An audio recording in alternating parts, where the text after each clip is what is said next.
Le tasse prendono a sberle e le buste paga. Tra il 2010 e il 2014 più colpiti sono stati gli operai, che hanno perso il 36%, e i pensionati alleggeriti del 34%. La CGIA di Mestre dipinge scenari a tinte fosche, uno specchio della crisi che racconta come, per compensare i tagli dei trasferimenti statali, le addizionali comunali e regionali IRPEF negli ultimi 5 anni abbiano subito una vera e propria impennata in tutta Italia, con un aumento medio del 30%. Risultato: portafogli più leggeri per tutti.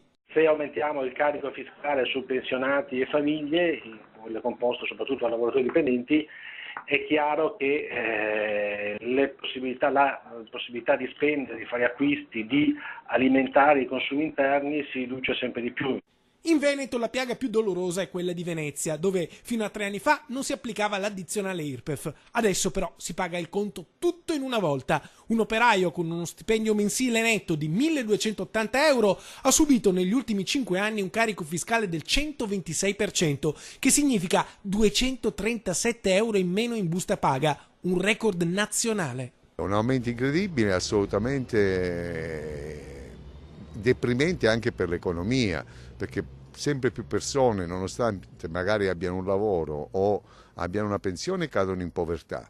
Il problema è che questo Paese deve affrontare in maniera seria il problema di quale fiscalità si vuole mettere in campo, perché fin quando vengono tassate poco le rendite finanziarie, poco i grandi patrimoni e si fa una scarsa lotta all'evasione fiscale, si chiamano i poveri, diciamo, a sostenere quelli che invece vivono in condizioni più agiate. Le addizionali comunali e regionali IRPEF non scherzano nemmeno con le altre categorie.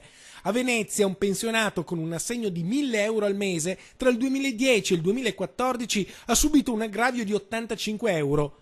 Un impiegato paga 189 euro in più, un quadro 324 euro. Insomma, nessuno si salva. Ed il Veneto in 5 anni si scopre più povero, le buste paga sono sempre più leggere e vivere è sempre più pesante. Con il Salva Italia c'è stato un forte aumento, cioè quindi è dipeso da una disposizione di legge a livello nazionale, è dipeso l'aumento dell'addizionale regionale, che è aumentata anche nel Veneto di 0,33 punti percentuali, e quindi questo ha sicuramente inciso ad alleggerire sia le buste paga che gli assegni pensionistici dei veneti. Operai e pensionati sono sempre quelli che pagano più tasse in questo Paese.